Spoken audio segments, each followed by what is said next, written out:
hoje.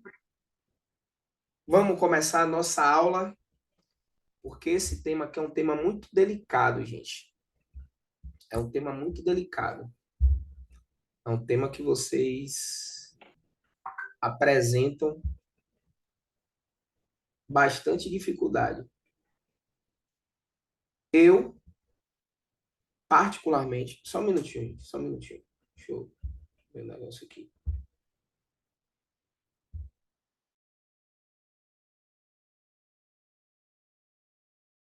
Pronto, resolvi. Eu, particularmente, pessoal,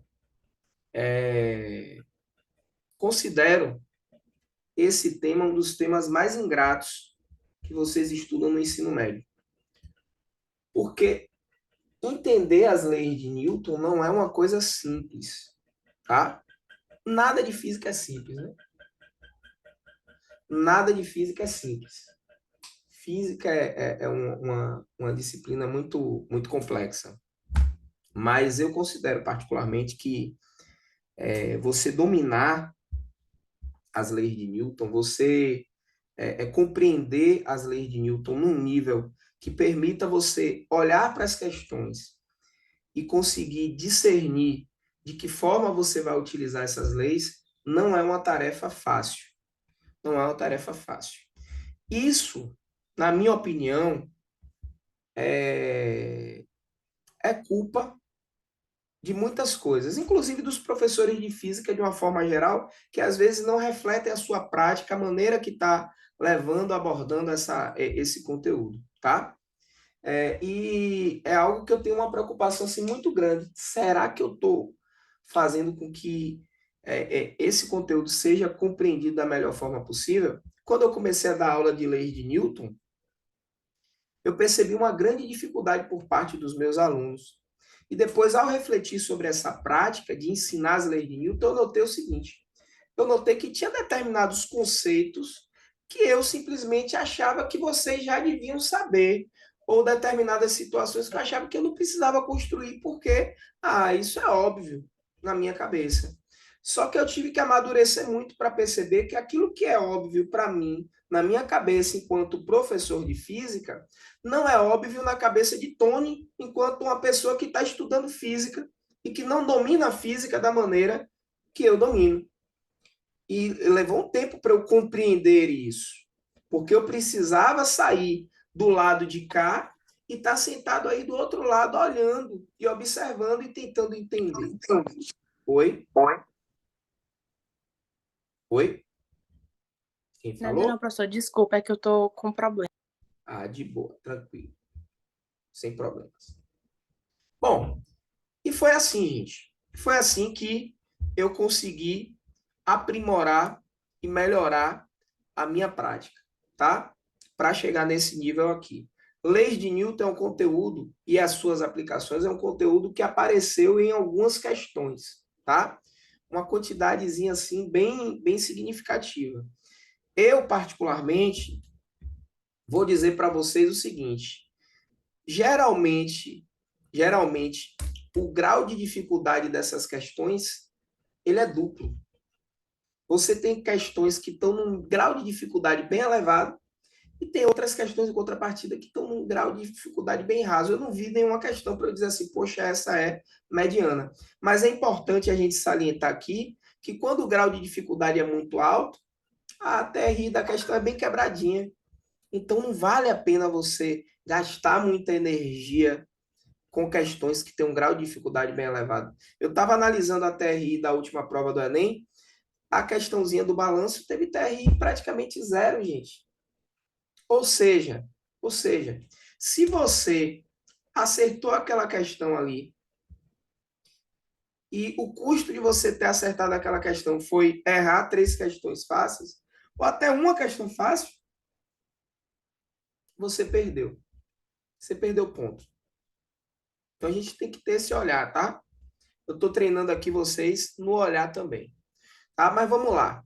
Primeira coisa que a gente precisa conceituar aqui é força. Na minha cabeça, eu não precisava falar o que era força, porque você já sabia o que é força. Não, todo mundo sabe o que é força. Não é possível que essas pessoas não saibam o que é força. Tem que saber o que é força. E aí, gente, eu percebi que esse meu pensamento era um pensamento equivocado. A gente precisa, para entender as leis de Newton, a gente precisa detalhar o máximo possível todos os pormenores disso aqui. E é isso que eu vou fazer aqui com vocês hoje, tá? Começando com o conceito de força. Lembrando que os desdobramentos das leis de Newton estão em toda a mecânica clássica. Tudo que a gente estuda na mecânica clássica vai ter como consequência essas leis. Vamos lá, qual é o conceito de força? O que é força? Força é o agente, é o ente físico que, atuando em um corpo, pode promover a sua deformação, alterar o seu estado de movimento ou ambas as coisas. Então, força pode causar deformação, alterar o estado de movimento ou os dois, tá? Esse é o conceito de força. Isso significa força, tá? É a ideia pura de força. Ainda não está, Tony, na segunda lei de Newton, não. A gente vai construir uma ideia, Tony, dessa segunda lei de Newton para vocês compreenderem o que é essa segunda lei. Porque a gente tem uma noção muito equivocada dessa segunda lei. Mas a gente vai chegar lá já já na segunda lei. Então, o que é que força pode causar? Deformação, alterar o estado de movimento ou as duas coisas. Né? Tudo isso é consequência do que a gente chama de forças. Tá? Como é que a gente classifica essas forças? A gente vai ter as forças de campo, que são forças que atuam à distância, tá? E as forças de contato, que são aquelas que ocorrem devido ao contato entre os corpos. Notem, o que é uma força de campo? Por exemplo, a força gravitacional, a força peso, ela é uma força de campo. Por que essa força é força de campo? Bom, observe aqui essa xícara. Se eu soltar essa xícara aqui, ela vai cair. Por que ela cai? Porque ela está sob a ação do campo gravitacional da Terra. A força gravitacional está atuando nela. E veja que essa xícara não precisa estar em contato com a Terra. O contato da xícara com a Terra não se faz necessário para que a xícara ela sofra a ação da força-peso, por exemplo. Então, a força-peso, que é a força gravitacional, é uma força de campo. Ela atua à distância. Você não demanda, você não necessita do contato. Gente, prestem atenção nesses detalhes desses conceitos. Esses detalhes conceituais, na hora da gente ir para as questões, é que vão fazer toda a diferença, tá? Vocês vão ver isso já já. Bom, as forças também podem ser de contato, né? Que ocorrem devido ao contato, um simples contato entre os corpos. Então, algumas forças aqui que são forças de campo. A gente vai ter a força magnética, a força elétrica e a força gravitacional através da força peso, né?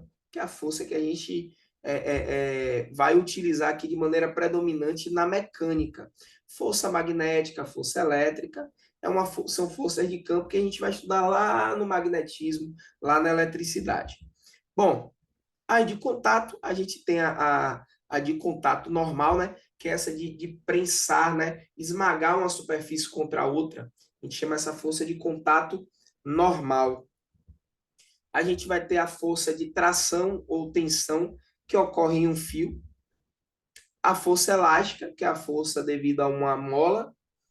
Vamos ter a força de atrito, que é uma força quando você tenta deslizar uma superfície na outra, ou quando você desliza também, a gente vai destrinchar a força de atrito aqui. Eu quero que vocês aprendam a força de atrito em todos os níveis que ela pode acontecer. E vamos ter a força de resistência do ar também, que é uma força que já caiu em algumas ocasiões nos vestibulares, tá?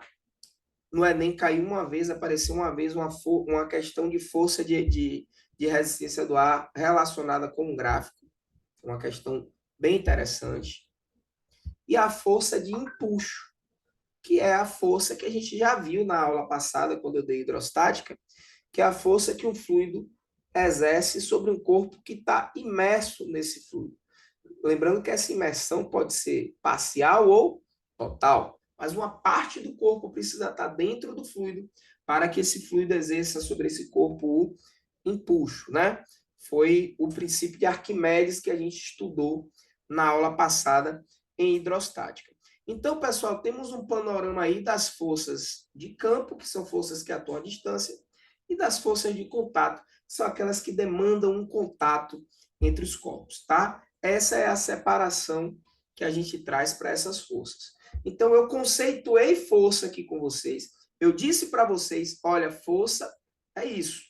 Força é o resultado da interação entre os corpos e pode promover, ela pode provocar deformação, mudança no estado do movimento ou os dois. Esse é o conceito de força. Agora a gente classificou as forças. Forças de campo, que atuam à distância, e forças de contato, que é aquelas que ocorrem devido ao contato entre os corpos, tá? E mostrei aqui para vocês, de maneira bem exemplificada, quais são essas forças. Beleza? Bom, vamos lá agora entender a primeira lei de Newton, princípio da inércia. É importante, gente, a gente salientar aqui e reforçar para vocês uma informação que talvez vocês não tenham, que é a seguinte: o conceito de inércia, a ideia de inércia, quem traz essa ideia primordialmente não é Newton. Quem traz essa ideia primordialmente é o Galileu. É o Galileu que vai dizer assim, ó, o conceito de inércia é esse aqui. Quem vai trazer inicialmente esse conceito é Galileu. Agora, quem transforma o conceito de inércia desenvolvido por Galileu numa lei é exatamente Isaac Newton. E é uma coisa impressionante, porque Galileu morre no ano, Newton nasce no ano seguinte. É quase que uma passagem de bastão, né? Newton meio que ele dá continuidade ao trabalho de Galileu. Um dos caras que Newton mais se inspirou assim foi justamente o Galileu, né? Bom, e aí entra conhecimento de história, tá, gente? Conhecimento de história. Importante a gente fazer esse recorte histórico, até mesmo porque história da ciência é algo que pode ser cobrado na prova de física e pode ser também cobrado na prova de história. Quem sabe qual é a nacionalidade de Newton, gente? Você sabe a nacionalidade de Newton? Alguém pode me dizer qual a nacionalidade de Newton? Alguém sabe? Ó, a Amandinha tá sabendo muito bem, Amandinha. Inglês. Newton era inglês, tá? E a nacionalidade de Galileu, vocês sabem dizer?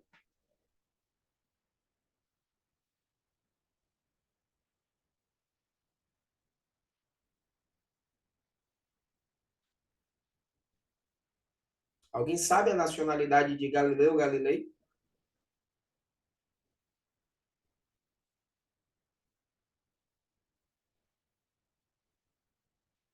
Galileu, ele era italiano. Galileu, ele era italiano. Ele era da região de Gênova, na Itália. E aí, inclusive a Torre de Pisa, né, é um monumento que Galileu ele utilizou para fazer seus experimentos de queda livre. Eu não sei se vocês lembram, mas a Torre de Pisa é aquela torre que ela é meio tortinha, né? Ela é uma torre bem tortinha. Galileu usou essa torre para fazer seus experimentos. Só que tem um problema aí, gente. Tem uma questão histórica aí forte. Galileu ele foi perseguido pelo Tribunal do Pensamento. Ele foi perseguido pelos inquisidores da Igreja Católica. A Santa Inquisição, ela perseguiu Galileu, ela tornou as obras de Galileu como obras proibidas, né? E Galileu ele teve que prestar contas à Igreja Católica várias vezes por conta das suas obras. Tanto é que Galileu ele não escrevia, ele não assinava diretamente os seus personagens, os seus livros, ele criava pseudônimos para poder assinar as suas obras, os seus escritos, tá? Porque Galileu vivia na Itália, a Itália era a sede, né? Roma era a sede da Igreja Católica, era o centro da Igreja Católica, e a Igreja tinha um poder muito grande nessa época, né? E Galileu ele foi julgado pelo Tribunal da Santa Inquisição, inclusive, né? E foi condenado ao exílio. Galileu ele foi condenado, ele admitiu que pecou, né? Que errou, e não foi condenado à morte por conta disso. Mas ele foi condenado ao exílio. Ele teve que viver até os seus últimos dias na ilha de Pádua. Só para vocês terem uma noção, a ilha de Pádua era o lugar onde eles levavam os leprosos. As pessoas com lepra ficavam nessa ilha lá.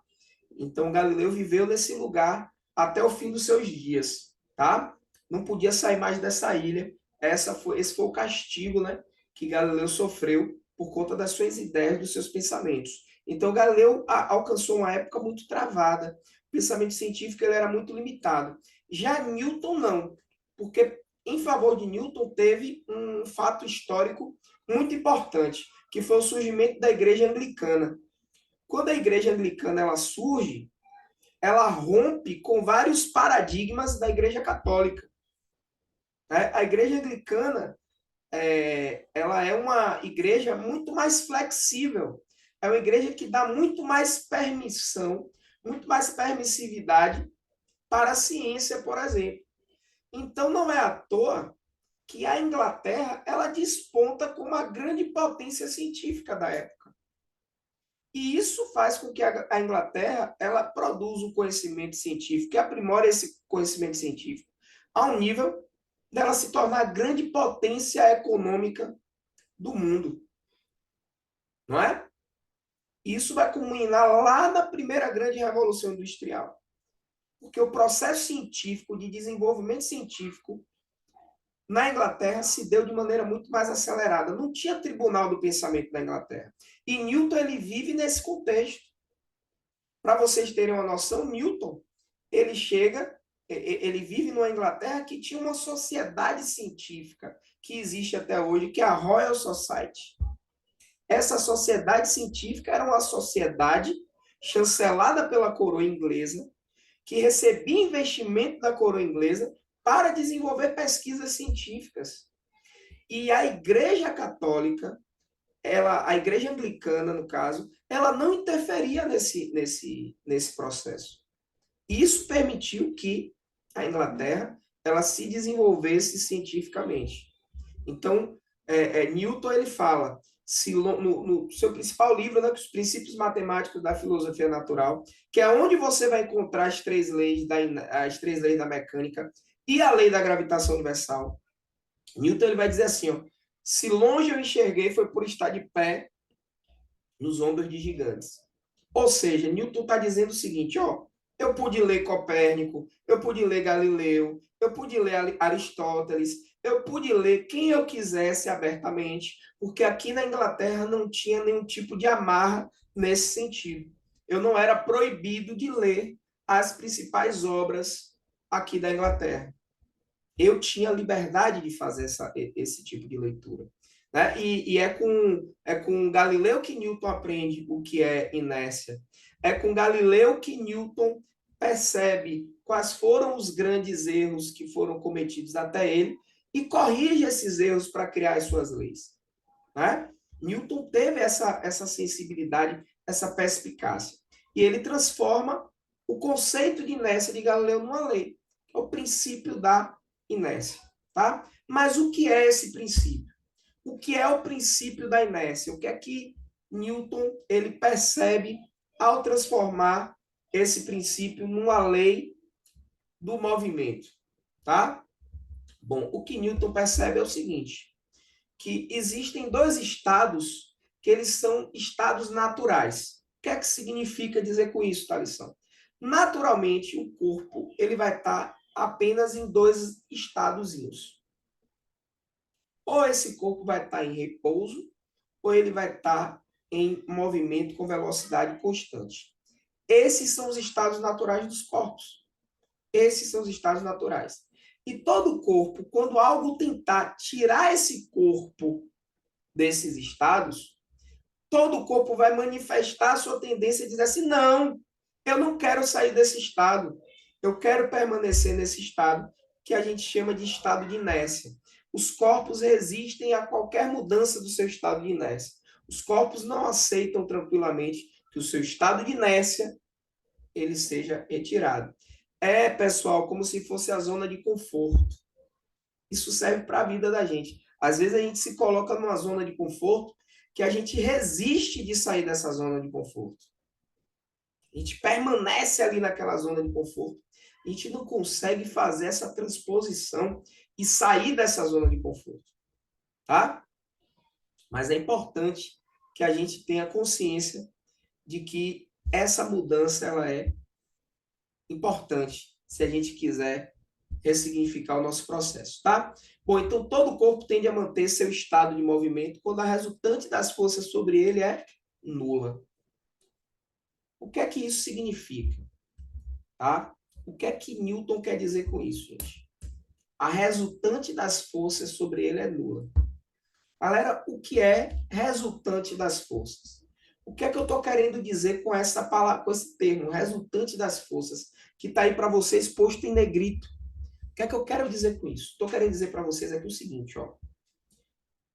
Quando você pegar aqui, ó, todas as forças que atuam nesse corpinho aqui e combinar essas forças,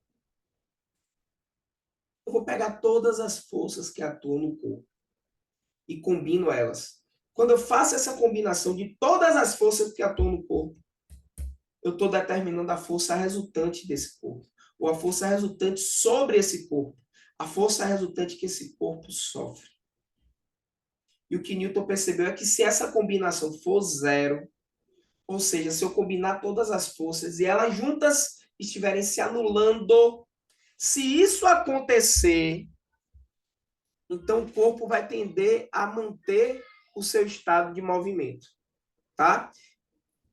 E aí a gente vai ter algumas situações. Primeiro, se o estado de movimento do corpo for repouso, ou seja, velocidade igual a zero, então ele tende a permanecer em repouso. Se o estado de repouso for o movimento, só que é qualquer movimento, gente, é um movimento retilíneo uniforme. Ele tende a prosseguir, tende a manter esse movimento retilíneo uniforme. Tá? Beleza? Para deixar isso claro, Galileu ele estabeleceu um experimento. É um experimento, gente, de pensamento, tá? É um experimento de pensamento. Que ele fez o seguinte, ele fez basicamente uma experiência de pensamento que consistia no seguinte. Imagine que eu solte aqui uma bolinha ó, de uma rampa. Essa bolinha vai descer uma rampa e vai subir a outra. Ela desce essa rampa desde essa altura H. Se a gente desprezar o atrito, gente, a resistência do ar, tudo aquilo que poderia tirar energia dessa bolinha, por exemplo, em que nível essa bolinha chega na outra rampa? Vocês podem me dizer? Qual nível essa bolinha chega na outra rampa?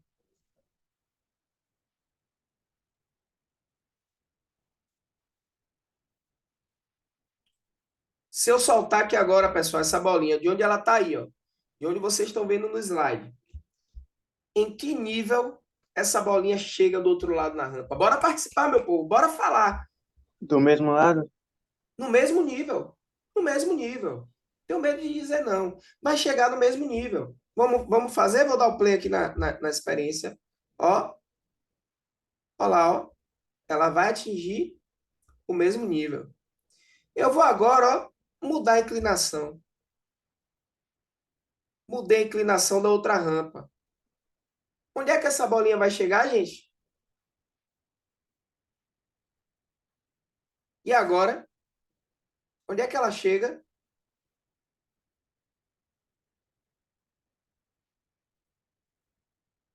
Chega, vamos lá, ó. Chega no mesmo nível?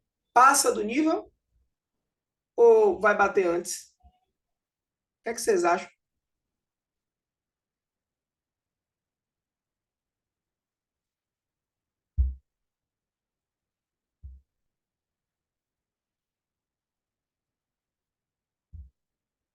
Vamos ver?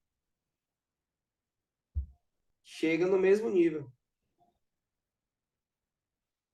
E se eu abrir mais ainda, gente, ó, mais ainda, ó, pessoal, conservação de energia mecânica, isso aí, gente. Conservação de energia mecânica, ó. A energia mecânica que ela tem lá no início tem que ser a mesma energia mecânica que ela tem no fim. Então, ela não pode passar do nível. Por que ela não pode passar desse nível? Porque para ela passar desse nível, alguma coisa tem que ter dado energia para ela passar desse nível. Ela também não pode atingir o nível antes. Por que ela não pode atingir o nível antes? Porque para ela atingir esse nível antes, ela precisa de alguma coisa que esteja tirando a energia dela do caminho. Como nenhuma das duas situações foi descrita como possível aqui, então a bolinha tem que voltar sempre para o mesmo nível. Sempre para o mesmo nível. Tá? Aí, observem. Galileu disse o seguinte, ó. Então, se eu soltar a bolinha e ao invés dela subir uma outra rampa, ela seguir uma pista horizontal infinita, o que é que vai acontecer, gente? Ó, o que é que vai acontecer? A energia mecânica do início tem que ser igual à energia mecânica do fim. A energia mecânica do início é mg Hzinho. A energia mecânica do fim é mv ao quadrado sobre 2. Quando essa bolinha chega aqui, ó, quando ela chega aqui, tem alguma coisa para frear ela, gente? Tem algo que vai frear ela? Tem algo que está tirando a energia dela, pessoal? Nada vai frear ela, nada vai tirar a energia dela. Então ela vai chegar nesse ponto e ela vai seguir mantendo essa velocidade ad infinito, infinitamente, a menos que alguma coisa externa alheia a essa bolinha mude esse estado dela, aumentando a sua velocidade ou diminuindo até parar ela. Não importa, mas algo externo precisa agir para que essa bolinha ela perca energia ou ganhe energia. Espontaneamente, ela não vai fazer isso, tá? Qual é a conclusão que a gente tira? O movimento com velocidade constante, o movimento ao longo de uma reta com velocidade constante, esse movimento é um movimento naturalmente inercial. É um estado natural de inércia. Se o corpo estiver em movimento retilíneo uniforme, ele tende a permanecer, tende a prosseguir em movimento retilíneo uniforme. Aí, se eu soltar aqui a bolinha, ó, ela vai embora. Galileu vai perder a bolinha dele, tá? Bom, Newton, com isso, ele contradiz Aristóteles, que afirmava que todo o corpo tendia ao repouso. Tá? Newton ele pôs Aristóteles em contradição. Galera, para vocês terem uma noção, Galileu lá na Itália, ele toda hora punha em choque as ideias de Aristóteles. Só que as ideias de Aristóteles eram ideias guardadas, protegidas e difundidas pela igreja por mais de 1000 anos. A igreja estava há muito tempo defendendo essas ideias de Aristóteles, defendendo esse pensamento aristotélico, tá? E Galileu, quando ele vai de encontro ao pensamento aristotélico, ele está indo de encontro a um dos dogmas da igreja. Galileu foi perseguido por isso, mas Newton não. Os contemporâneos de Newton não. Os caras não tinham a ação de um tribunal do pensamento. Isso foi fundamental para que Newton conseguisse criar cada vez mais, né? Perceber e dar sentido às coisas que ele via no cotidiano dele, tá? Bom, dito isto, vamos lá, ó. Imagine esses dois navios aí. Tá? O navio é algo absurdamente pesado, né? É absurdamente pesado.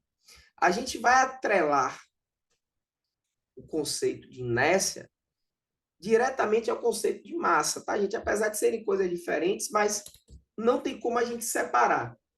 Observe, vamos pensar, vamos usar o nosso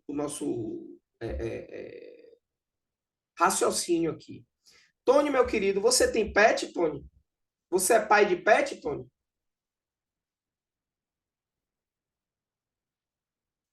Pai de pet, viu, Tony? Calma, você não tem entendido errado. Pai de pet. Tem algum animalzinho de estimação? Um gatinho, um cachorro, uma calopsita, um peixinho? Você tem, meu irmão? Tony não tá aí, não?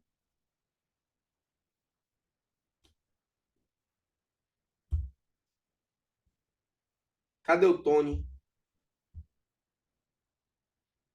Alguém aí tem um animalzinho? Ó, Felipe tem. Você tem o quê, Felipe? Que animal você tem? Um doguinho, né? Um doguinho. Mas é um doguinho, Felipe, ou é um dogão?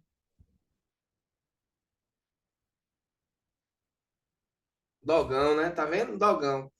Felipe, observe. Se você vai passear com o seu dogão, o dogão para. Ele parou. Sentou ali e não quer mais sair. Você tá puxando ali com a coleira, Felipe, vai puxando e o dogão tá ali empacado. Você vai ter uma dificuldade para conseguir fazer o dogão sair do lugar. Mesmo que você vá arrastar o dogão e tal, tem gente que arrasta. Faça isso não, meu Felipe. Mas tem gente que arrasta o pet para ver se o pet anda, né? Você vai ter uma certa dificuldade. Agora, Felipe, imagine se esse pet fosse um elefante. Se o elefante parasse, você estivesse passeando com ele de coleira e ele parasse. Felipe, você ia passar a sua vida inteira tentando arrastar e tirar esse elefante do lugar e você não ia conseguir. Basicamente, há uma diferença de massa absurda entre o elefante e o doguinho. Há uma grande diferença entre o elefante e o doguinho, uma diferença de massa. É muito grande essa diferença de massa. Então, o que é que acontece, Felipe? A gente vai poder dizer que o doguinho, o seu doguinho, que é um dogão, ele tem uma inércia menor do que o elefante. Em contrapartida, o seu dogão tem uma inércia maior do que uma calopsita. Por quê? O que é que vai estabelecer essa diferença de inércia entre esses animais? A diferença de massa. A gente associa a inércia à massa. Então, de modo que a gente vai poder dizer que quanto maior for a massa, maior será a inércia. Maior será a medida da inércia de um corpo. Quanto mais massivo for esse corpo, maior será a medida da inércia desse corpo. Tá bom? Bom, vamos lá. Vamos seguir aqui o nosso fluxo.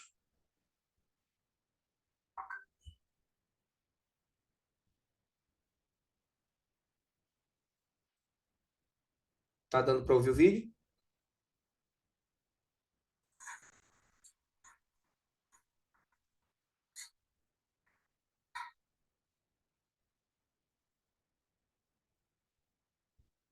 Bom, eu não sei se vocês perceberam aí, gente, mas houve uma colisão, né?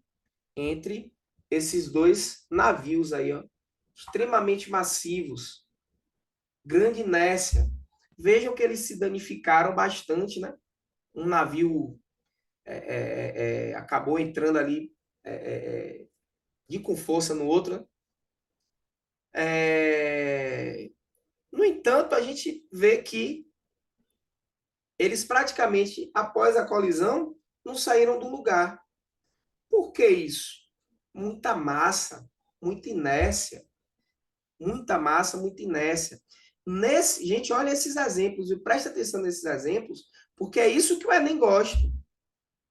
Então, se uma colisão, gente, de uma moto com a carreta, a pessoa da moto, infelizmente, né, não sobra muita coisa. Mas a carreta, quando você olha, parece até que não bateu. Parece até que não bateu. Por quê? Qual o estado de movimento que é mais fácil de se alterar? Estado de movimento de uma pessoa que vem numa moto ou de uma carreta? É mais fácil alterar o estado de movimento de uma moto, porque tem menos massa, menos inércia. A carreta é muito mais massiva, tem muito mais inércia. Por isso que é muito mais difícil de você frear uma carreta. É muito mais difícil de você tirar uma carreta do repouso. Tá? Demanda muita força do motor para você tirar uma carreta do repouso. Da mesma forma que vai demandar muita força dos freios, sistema de freio, para você conseguir frear, parar uma carreta. Por quê? Carreta tem muita inércia, então ela vai resistir mais a essas mudanças de movimento, tá? Pessoal, quando a gente vai tá num carro, está num carro, a gente coloca o cinto de segurança. O cinto de segurança a gente utiliza com o objetivo de quê? De minimizar, de mitigar os efeitos da inércia sobre o nosso corpo. É com esse objetivo. É para evitar a inércia que você usa o cinto de segurança. Essa é a ideia por trás. Tá? Por isso que a gente usa o cinto de segurança. Então, existem exemplos que são exemplos clássicos. Esse do cinto de segurança, esse da colisão, são exemplos clássicos da manifestação da inércia por parte dos corpos. Ok?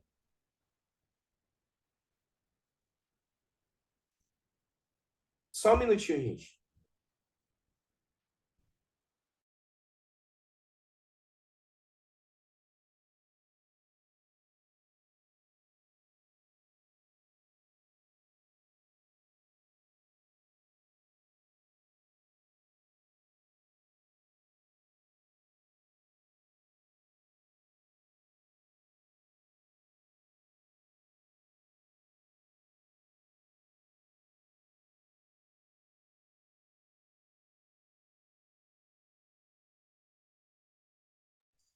Pausa para hidratação. Fundamental, né?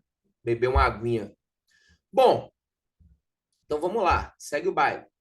Essa foi a primeira lei de Newton, o princípio da inércia.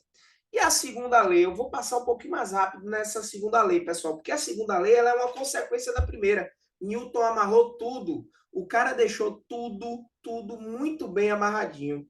A segunda lei, princípio fundamental da dinâmica, vai dizer o seguinte, o Newton vai dizer o seguinte, beleza, quando a força resultante é zero, prevalece o estado de inércia. Ou seja, o corpo vai estar em repouso ou em movimento com velocidade constante. Mas se esse estado de inércia não estiver prevalecendo, o que é que está acontecendo no corpo? O corpo está no seu estado acelerado. A força resultante vai ser diferente de zero.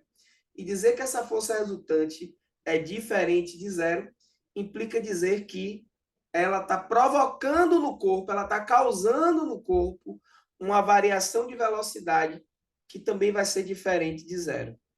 Então, a gente vai ter que a força resultante vai ser a massa vezes a variação da velocidade no decorrer do tempo. Mas variação da velocidade no decorrer do tempo, isso é o quê? O que é a variação da velocidade no decorrer do tempo? É o que a gente chama de aceleração. Então, como o Tony tinha dito aí no início da aula, ele tinha falado aqui comigo no chat privado, força resultante igual a massa vezes aceleração. Vejam que não é qualquer força, é a força resultante. Quem é essa força resultante? É o resultado da combinação de todas as forças que atuam no corpo. Então, todas as forças que atuam no corpo, quando combinadas, elas resultam em uma só. E se essa única força for diferente de zero, ela vai produzir na massa uma aceleração. Então, a força resultante causa na massa uma aceleração, tá? Então, tem um corpo aí que está com a velocidade inicial igual a zero, partiu do repouso, eu começo a acelerar esse corpo até ele atingir uma velocidade V. Então, veja que a força resultante aí causou uma variação no valor da velocidade. Eu saí de V0 igual a zero para uma velocidade V quando eu imprimi uma aceleração A. Agora, se o movimento for um movimento circular uniforme, Se for um movimento circular uniforme, onde a aceleração ela aponta para o centro, por isso é chamado de centrípeta. Quando isso acontecer, aí a gente vai ter uma variação de direção, que a força resultante também pode causar uma variação de direção, já que no movimento circular uniforme, o módulo da velocidade é constante, tá? Bom, e existe a situação em que ela pode causar a variação de direção e a variação de valor ao mesmo tempo. Força resultante pode atuar nos dois, que é o caso do lançamento oblíquo.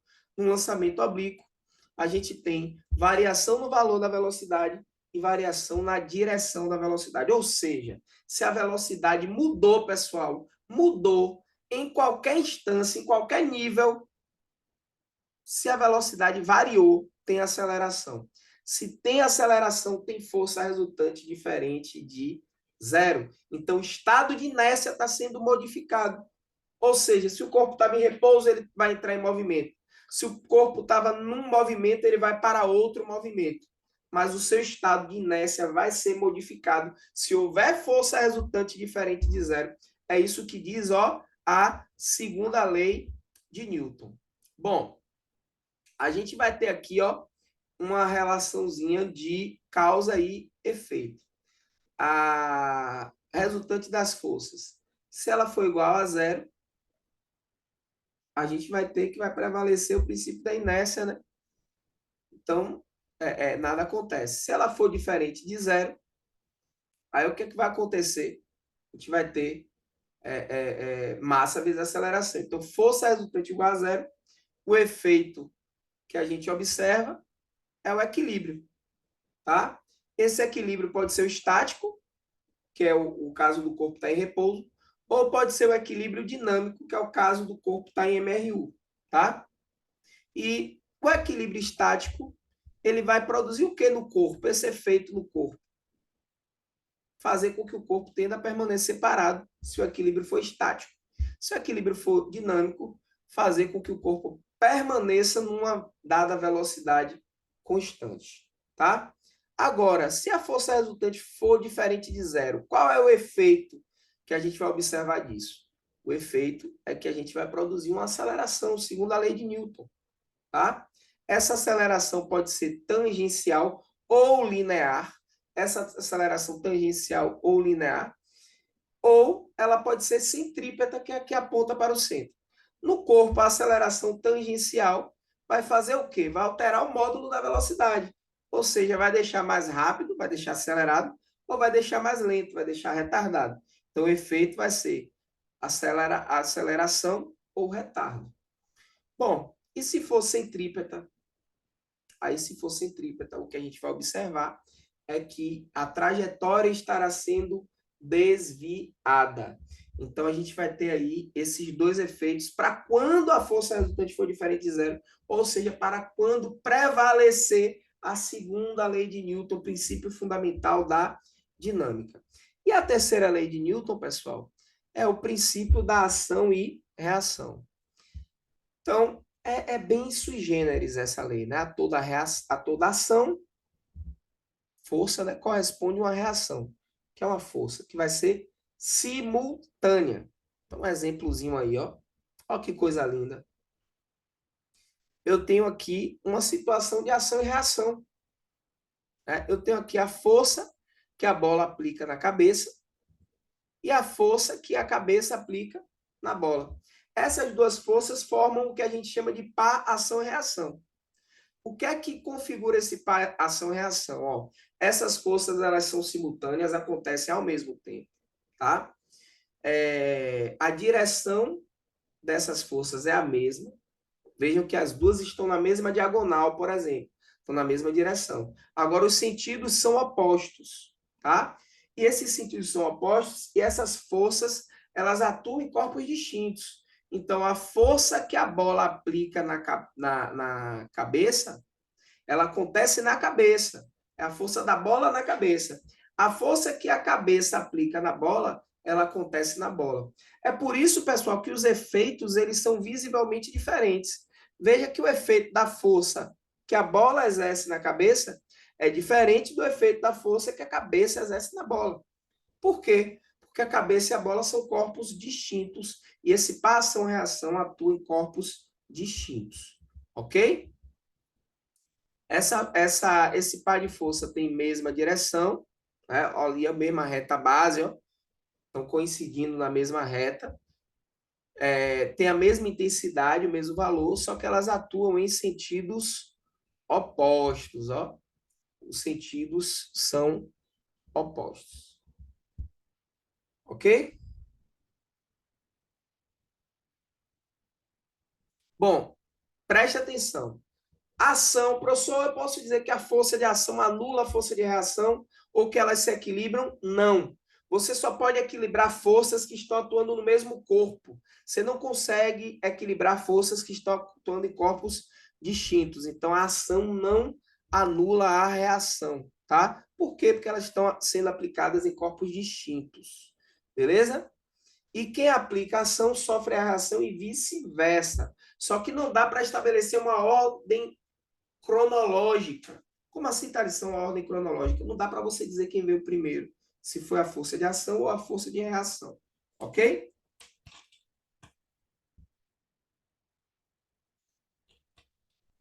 Pessoal, o que eu queria falar com vocês, tá?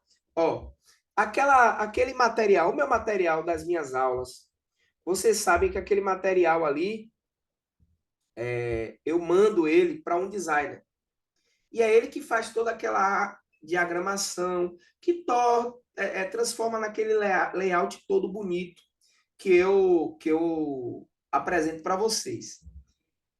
E o que é que acontece? Meu designer, inclusive o melhor de Salvador aqui nisso, gente, ele tá, ele tá com um probleminha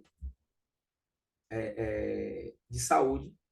E aí ele falou comigo assim, eu disse, Thaleson, eu não vou conseguir fazer a lista, ele não conseguiu fazer a lista, terminar minha lista enfim, de fazer as edições esse final de semana. E eu mando sempre assim uma quantidade significativa para ele. Mas ele não conseguiu fazer nesse final de semana. O que é que eu vou fazer, gente? O que é que eu vou fazer?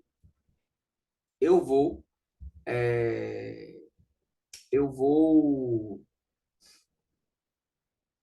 esperar ele finalizar, porque eu não quero mandar para vocês a lista do jeito que ela está aqui, tá? Não quero mandar ela do jeito que ela está aqui. Quero mandar ela para vocês bem diagramada, bem bonitinha, do jeito que tem que ser, tá bom? Ele disse que até amanhã ele me finaliza isso aí. Então, eu vou dar o prazo para quarta-feira. Que aí, quarta-feira, ele me passando amanhã. Se amanhã mesmo ele me passar, eu passo para vocês. Se não, eu vou passar na quarta-feira. E aí, na quarta-feira, eu já passo. Na sexta, eu já passo da aula da próxima segunda para normalizar esse lance do material aí com vocês, tá bom? Deixa eu só fazer uma coisinha aqui. Para aqui o compartilhamento rapidinho. Que eu vou.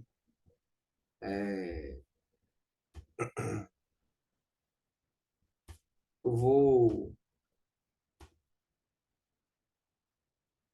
fazer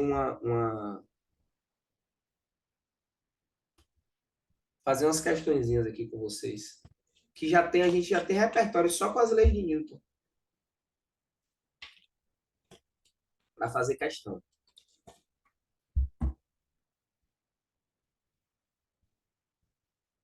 Eu vou fazer umas duas só para mostrar para vocês, depois a gente.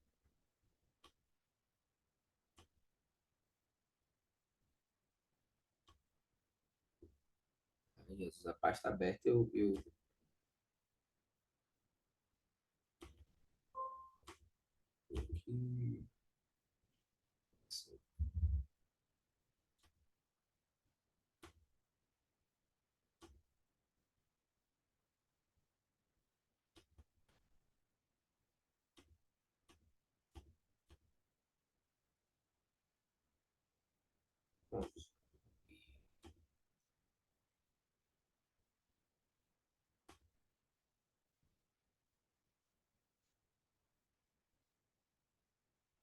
mostrar para vocês aqui os pormenores.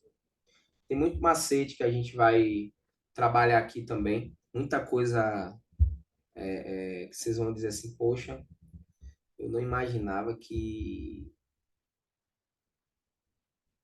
era assim. Deixa eu... Isso aqui, tá?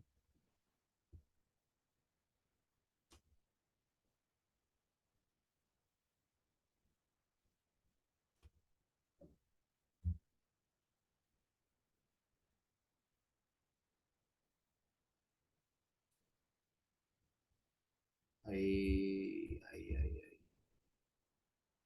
Pronto. Agora eu vou compartilhar a tela com vocês. E abrir aqui o arquivo que eu queria. Ok. Estão vendo aí, gente? Estão conseguindo visualizar aí? Tá aparecendo para vocês? Top, top, top. Valeu, Amandinha. Aqui, pessoal, ó, dá para a gente usar o conhecimento que a gente tem aqui de leis de Newton para poder fazer essa questãozinha. Vamos focar aqui no comando da questão, ó. Vamos focar aqui no comando dela. Olha lá, ó. O equipamento anteriormente descrito funciona com os grupos de polias girando da seguinte forma. Vamos lá analisar, pessoal, ó. Na preparação da madeira em uma indústria de móveis, utiliza-se uma lixadeira constituída de 4 grupos de polias, como ilustra o esquema a seguir. Em cada grupo, 2 polias de tamanhos diferentes são interligadas por meio de uma correia provida de lixa. Uma prancha de madeira é empurrada pelas polias no sentido de A para B, ó. Eu jogo a prancha aqui de A para B. Ao mesmo tempo que o sistema é acionado para frear seu movimento, de modo que a velocidade da prancha seja inferior à da lixa. Então vamos lá, ó. Como é que essas polias aqui elas estão girando, pessoal? Como é que essas polias elas vão estar girando? Bom, olha lá, ó. Galera, essa polia, presta atenção aqui que vocês vão matar fácil a charada. O movimento é assim, né? Não é assim o movimento?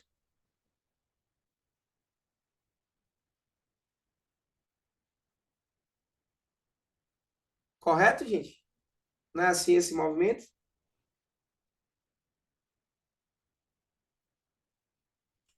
Observem, ó.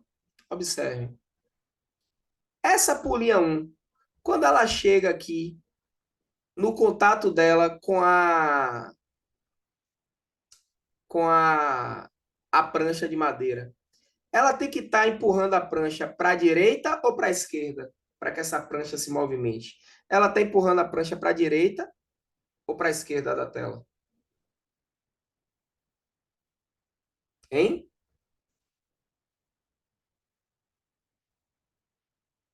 Para onde é que ela está empurrando a prancha aí? Direita ou esquerda, pessoal? Muito bem, Amandinha. Ó. Ela tem que estar empurrando para a direita. E essa polia aqui de baixo? Tem que estar empurrando para a direita ou para a esquerda? A número 3. Para onde é que ela tem que estar empurrando? Direita ou esquerda? E aí?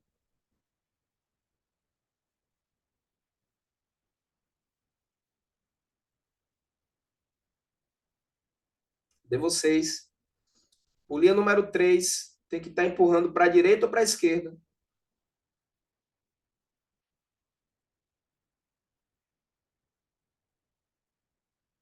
Hello?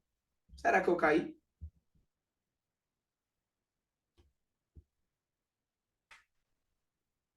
Eu caí, pessoal? Caiu minha conexão? Vocês deixaram de me ouvir? Ah. Diga aí, Tony, você, sem medo de ser feliz, Direita ou esquerda, pai? A polia 3 está empurrando a prancha para onde? Para a direita também, Amandinha. Para a direita, pai. Aqui, ó. Para a direita também. E a polia 2 empurra para a direita. E a polia 4 empurra também para a direita. Ou seja, vamos lá. Para a polia 1, ela está empurrando a prancha para a direita. Ela tem que estar girando no sentido anti-horário ou no sentido horário? Ela está girando assim. Já a polia 3 tem que estar girando assim. A polia 2, assim como a polia 1, tem que estar girando assim. E a polia 3, assim como a polia 4, assim como a polia 3, assim. Então, a gente vai ter a 1 e a 2 no sentido anti-horário e a 3 e a 4 no sentido horário. Exatamente, Tony. Então, 1 e 2 no sentido anti-horário, 3 e 4 no sentido horário. A gente analisou aí basicamente ação e reação. A ideia de ação e reação, ela vai ser suficiente para poder enxergar a resolução dessa questãozinha, tá? Deixa eu caçar outra questãozinha aqui que dê para a gente fazer somente com leis de Newton.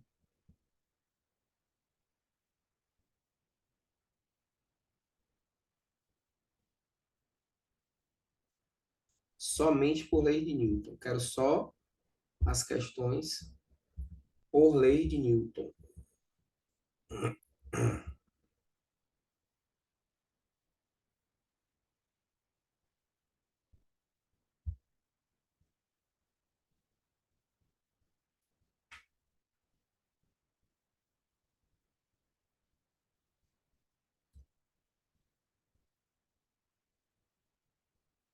Vamos ver essa aqui?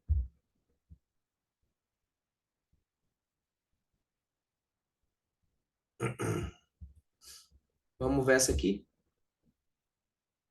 Isso aqui diz assim, ó. Deixa eu editar aqui. Bom,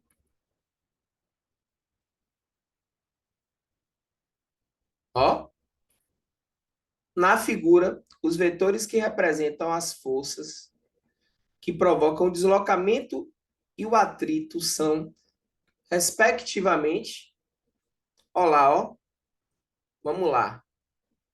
Olhe para essa imagem. O atrito e o deslocamento podem ser representados por quais vetores? Quais desses pares de vetores? Eu quero um par. Qual par de vetores representaria o atrito e o deslocamento? Essa é muito fácil, viu, gente? É só você pensar, ó, o atrito e o deslocamento estão atuando em que direção? Na vertical ou na horizontal?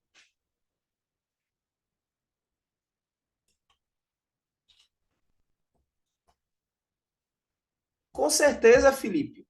Com certeza, meu brother. É direção horizontal. A força de atrito e o deslocamento estão atuando na horizontal. Não tem para onde correr. Direção horizontal. Tá? Pronto, aqui, ó. Essa daqui, mamão com açúcar.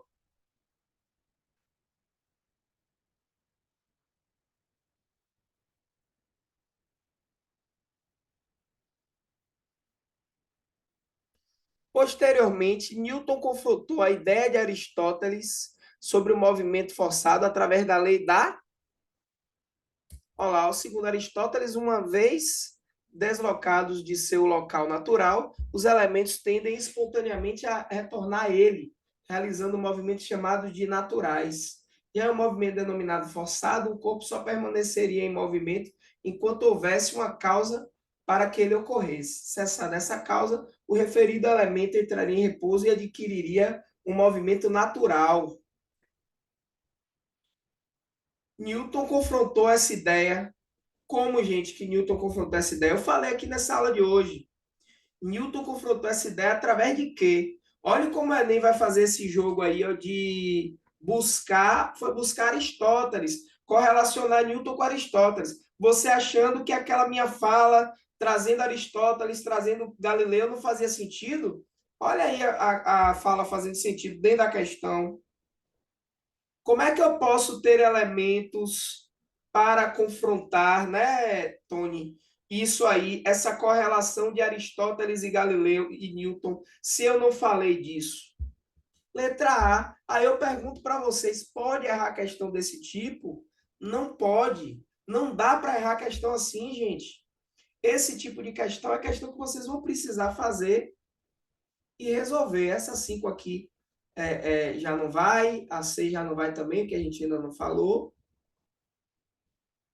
7, ó. 7. Olha essa 7. Vamos para o comando da 7.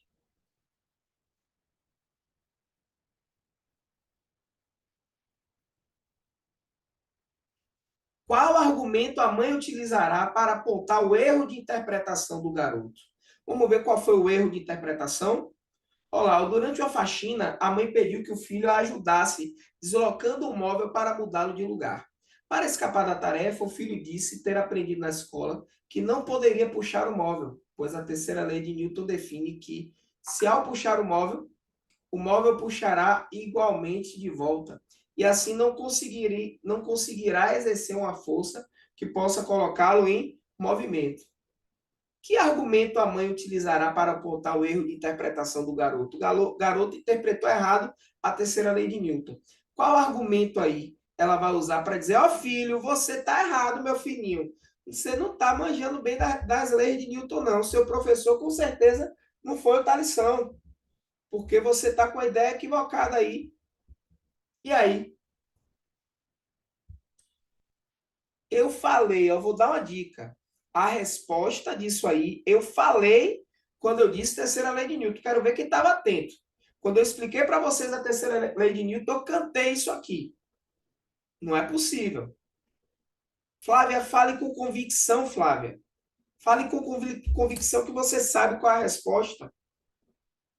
Não pergunte, não. Afirme. É letra E. É letra E. O par de forças de ação e reação não atuam em o mesmo corpo. Então, a visão do menino é equivocada porque ele está achando que o par ação e reação atuam no mesmo corpo, já que a força de ação estaria anulando a força de reação. Só que isso não acontece por quê? Porque elas atuam em corpos distintos. Por isso. Então, a letra E é a alternativa verdadeira. Tá, turma? Bom, eu mostrei para vocês aqui o que eu queria de algumas questões. Agora eu vou voltar para o slide. O slide está aparecendo aí para vocês, pessoal? Está aparecendo? Me digam aí. Ok. Então vamos voltar aqui para o slide. Queria fazer essas três aí para mostrar para vocês como é que as leis de Newton aparecem. Quando elas aparecem, quando você tem que usar a lei de Newton, é conceitual. Você não precisa fazer um rabisco de conta. Na realidade, a maioria das questões aqui vão ser questões conceituais. Tá?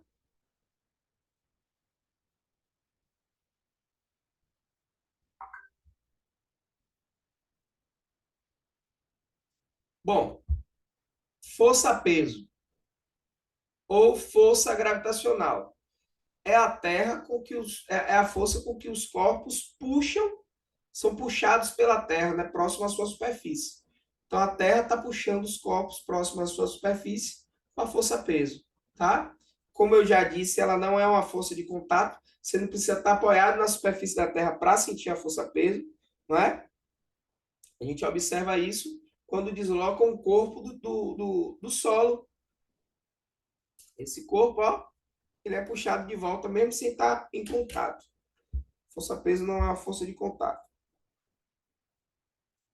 Bom, pessoal, se você está sofrendo a ação da força-peso, olha o que eu vou falar, tá?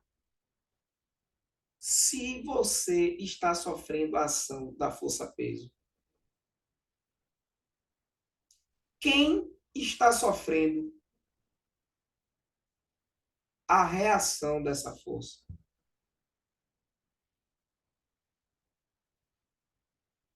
Porque para toda ação tem uma reação. Se você sofre a ação da força-peso, quem está sofrendo a reação? Vocês podem me dizer?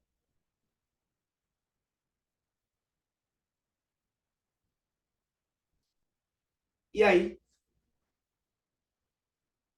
Ian, Flávio, Tony, Amandinha. Se você está sofrendo a ação da força-peso da Terra, quem está sofrendo a reação da sua força? Porque, obviamente, se você atrai, se A atrai B, B atrai A. É isso que diz o princípio da ação e reação. Se A está puxando B, B está puxando A. Observe, Amandinha. Observe como é importante isso aí, ó. Observe como é importante isso aí, essa construção aqui ficar refinada. Se você aqui, ó, o coroinha aqui, ó, o coroinha, o velhinho tá sofrendo a ação da força-peso, não é? Tá puxando ele para baixo. Então, a reação dessa força tá acontecendo onde? É só você pensar o seguinte, ó. Quem puxa o velhinho? Quem é que tá puxando o velhinho?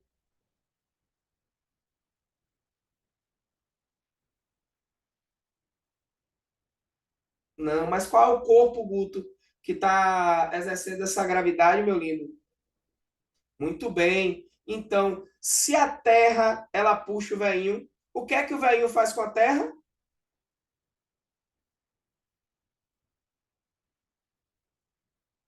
O velhinho também puxa a Terra. Ele puxa também, né? Se a Terra está puxando o velhinho está puxando a Terra. Gravitacional, viu? Força gravitacional. Então, onde é que vai estar a reação da força-peso?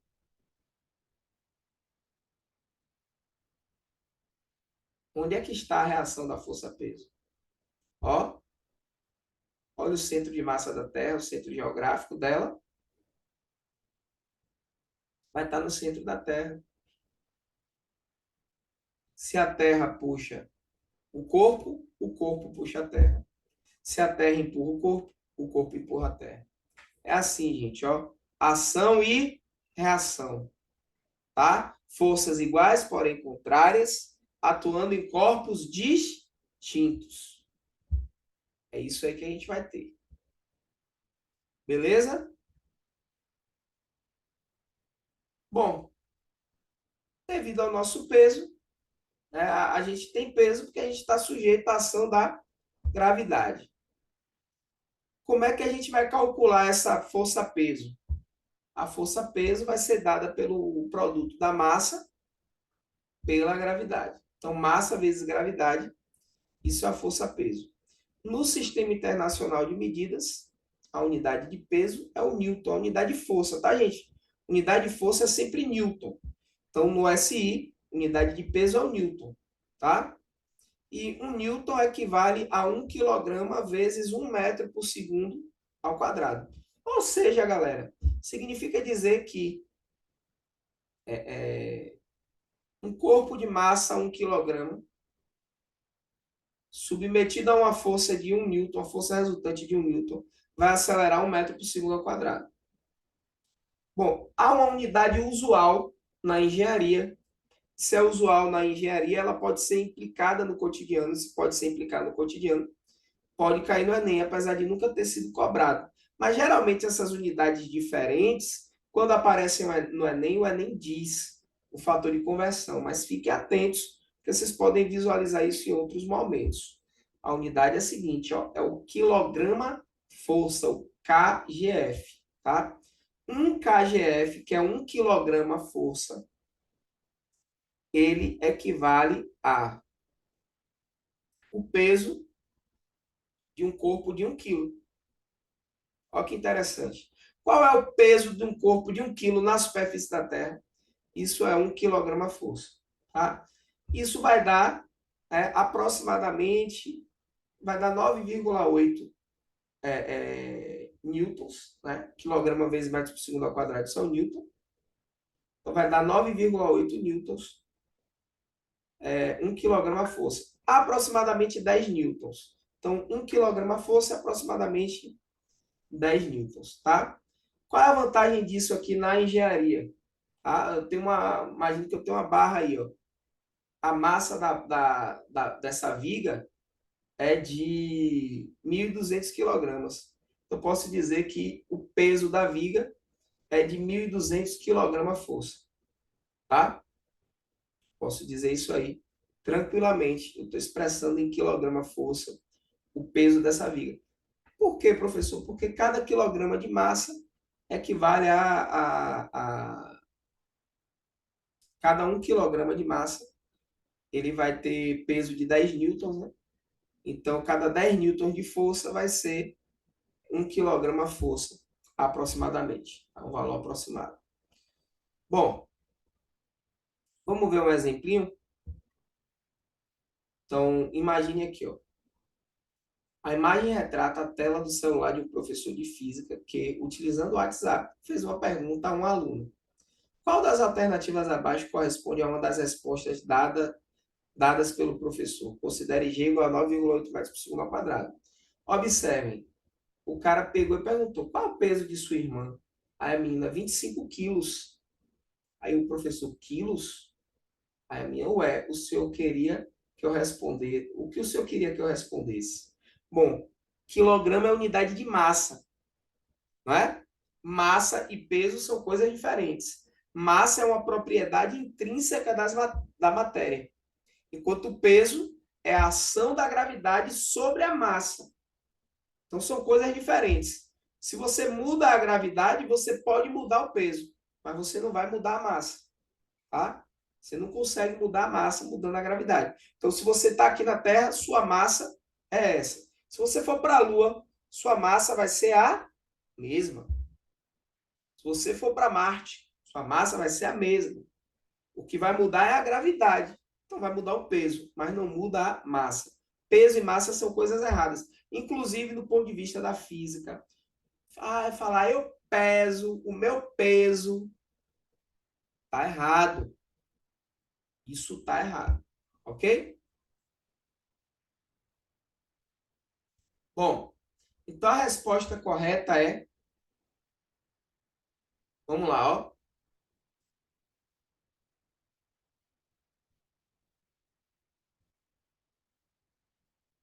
Se eu quero saber o peso, 25 é a massa da menina. 25 quilogramas. Então, eu posso dizer que isso equivale a...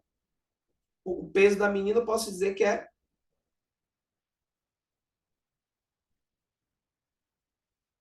massa vezes gravidade, né? Posso pegar a massa, multiplicar pela gravidade e achar o peso. Então, a letra A já estou anulando ainda, não pode ser letra A. Peso é massa vezes gravidade. O peso vai ser 25 vezes 9,8.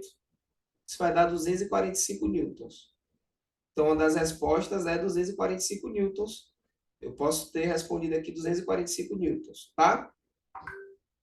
Uma das respostas pode ter sido essa. Qual poderia ser a outra resposta, professor? Já que não tem 245 newtons aqui. Eu poderia expressar em quilograma-força. Mas eu já posso eliminar todas as alternativas que estão em newton aqui, ó. A B e a D já estão eliminadas aqui. Então, agora eu tenho que saber em quilograma-força para saber qual é a resposta correta. Só que como cada 1 quilograma de massa equivale a 1 quilograma-força, então a gente vai ter que 25 quilogramas de massa vai ser equivalente a 25 quilogramas força. Então, a resposta correta aqui é a letra E. Tá bom? Então, letra E aqui, nossa resposta correta dessa questãozinha aqui. Eu só quis trazer essa questão, gente. Caiu no Enem nem nada aí, foi uma questão elaborada por nós mesmos. Mas só para mostrar para vocês essa sutileza entre a diferença de massa e peso, que é um erro comum. Muita gente comete esse erro, né? E é muito fácil as pessoas conceituarem isso de maneira equivocada. Por isso que eu trouxe esse exemplo aqui, para que não reste dúvidas. Vamos lá. Força de tração. Já falamos da força-peso. Vamos falar da força de tração ou tensão no fio. Aí eu tenho um fio que eu vou considerar esse fio inicialmente real, tá? Esse fio real, ele está pendurado aqui num ganchinho, né? Preso num corpinho. O corpo vai estar, né? O peso vai estar puxando o corpo para baixo, o fio vai estar puxando o corpo para cima. De modo que se a gente pegar e analisar esse fio aqui nos pontos de apoio dele, a gente vai ter o seguinte diagrama de força. A gente vai ter a força-peso do bloquinho para baixo, né? A gente vai ter no fio, vou analisar agora o fio. A gente vai ter uma tração no fio para baixo e o fio vai exercer no bloquinho uma tração para cima, chamando de T1. Lá em cima, no contato com o ganchinho, a gente vai ter o fio exercendo uma força no ganchinho para baixo, de tração, que eu vou chamar de T2, e o ganchinho exercendo no fio uma tração também, que eu também chamo de T2. Lembrando que T1 é par ação-reação de T1, T2 é par ação-reação de T2. E no meio aqui, no centro do fio, né, já que o fio real ele tem massa considerável, no meio aqui, no centro do fio, a gente vai ter o peso do fio. Então, eu expus aí, gente, o diagrama de forças. São todas as forças que estão atuando nesse fio, tá? Bom, se a gente for montar aqui, pessoal, uma sentença que represente a operação dessas forças, como é que ficaria isso aqui? Vamos ter a força T2, que está sendo anulada por T1, e o peso do fio. Então, peso do fio mais T1 juntos anulam T2. Por que anulam, professor? O bloquinho não está em movimento acelerado. A força resultante tem que ser zero. Então, a combinação dessas forças tem que dar zero. Então, T2 vai ser igual a T1 mais o peso do fio. Tá? Mas se esse fio for um fio ideal, não é mais o fio real, é o fio ideal. O que é que vai acontecer, pessoal? No fio ideal, eu tenho um fio maleável, inextensível, não estica, e a massa é desprezível, ou seja, eu posso dizer que a massa do fio é aproximadamente zero. Quando eu faço isso, o peso do fio desaparece, não vai ter peso. Tem massa, não tem peso. Logo, a gente vai poder considerar que T2 é igual a T1, que é a atração do fio. Tá? T2 é igual a T1, que vai ser igual à atração sofrida por esse fio. Tá? Bom, deixa eu ver um negócio aqui.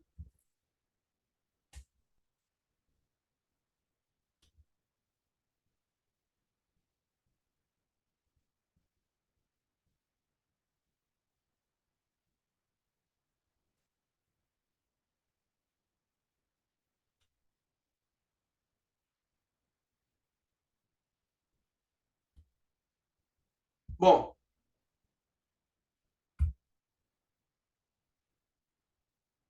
vamos seguir aqui nos tipos de força. Eu tenho agora a força elástica, lei de Hooke. O que é essa força elástica? Lei de Hooke é a força que acontece em corpos com propriedades elásticas. Então, tem uma mola aí que está inicialmente relaxada, a molinha está relaxada no início, ela tem um comprimento L0, está no seu estado natural, no seu estado relaxado. O que é que eu quero dizer quando eu afirmo que a mola está no seu estado natural, no seu estado relaxado? Ela não está submetida a nenhum tipo de deformação. Ela não sofreu nenhum tipo de deformação. Aí vou aplicar uma força nessa mola, de modo a elongar a mola. Elongar a mola significa dizer que eu deixei o seu comprimento maior do que o seu comprimento de relaxamento. Então, tem uma deformação X aí nessa mola que foi elongada. Ao elongar essa mola aqui, pessoal, o que é que vai acontecer? Tá? A mola, ela vai exercer na minha mão uma força contrária a esse movimento da minha mão. Por quê? Porque a mola vai tentar puxar para que ela volte para sua condição de equilíbrio, o seu estado natural, que é a mola sem deformação. É por isso que a gente diz que a força elástica, ela tem sempre um caráter restaurador. O que é que a força elástica restaura? Ela restaura a condição de equilíbrio, o repouso da mola, o estado não deformado, ok?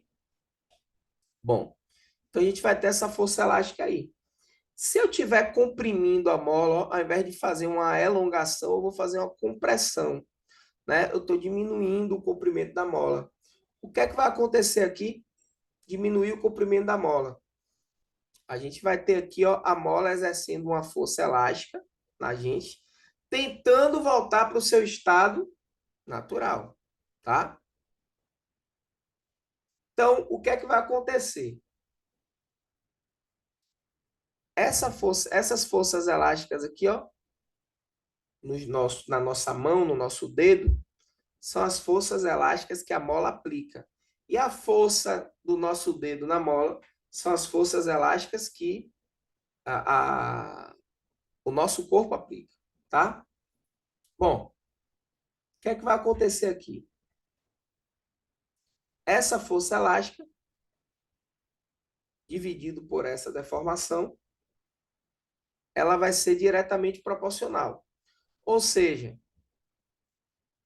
quanto maior a força elástica, maior a deformação, na mesma proporção. Se eu dobrar a força elástica, eu dobro a deformação. Se eu triplicar a força elástica, eu triplico a deformação. Se eu dividir a força elástica por 7, eu vou dividir a deformação por 7. A lógica é essa.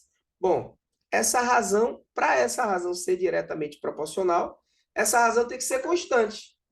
E que é essa constante? Essa constante vai ser justamente o que determina o quão rígida é essa mola. Ou seja, é o que determina a rigidez da mola. Então, a razão entre a força elástica e essa deformação X vai nos dar a constante elástica dessa mola, que é o nosso famoso K. Bom, se eu passo o X para cá multiplicando, gente, ó, a força elástica fica K vezes X, e a gente chama essa lei de lei de Hooke. Lei de Hooke para os corpos com propriedades elásticas, tá? Bom, a gente vai ter que essa força elástica, vetorialmente falando, numa análise vetorial, vai ser menos K vezes X. Por que esse menos, professor? Para enaltecer que o caráter dela é restaurador. A força elástica vai estar todo o tempo tentando restaurar a condição original. Por isso que ela vai ser sempre oposta à força solicitante, à força que tirou o corpo, a molinha, do estado dela de não deformação. Tá? No gráfico, como é que ficaria isso aí? Seria um gráfico de uma reta. Então, a gente vai ter uma variação aqui bem linear, né? Então, a variação bem linear. Vamos ter um gráfico de x em função de kx, quer dizer, kx em função de x, força elástica em função da deformação. A gente tem aí, eu estou tomando esse ângulo θ, de modo a dizer para vocês o seguinte, ó. Se eu parar para analisar aqui, ó, nesse triângulozinho, poxa, ó, isso aqui, ó, é o cateto oposto a θ. E isso aqui é o cateto adjacente. Então, se você faz cateto oposto sobre cateto adjacente, ou seja, kx dividido por x, isso dá tangente de θ. Então, pessoal, a gente pode dizer que fisicamente a tangente de θ, a tangente de θ desse ângulo θ, ela é a constante elástica dessa mola. Qual o significado físico da tangente de θ do gráfico da velocidade, força elástica em função da deformação? Isso significa fisicamente a constante elástica.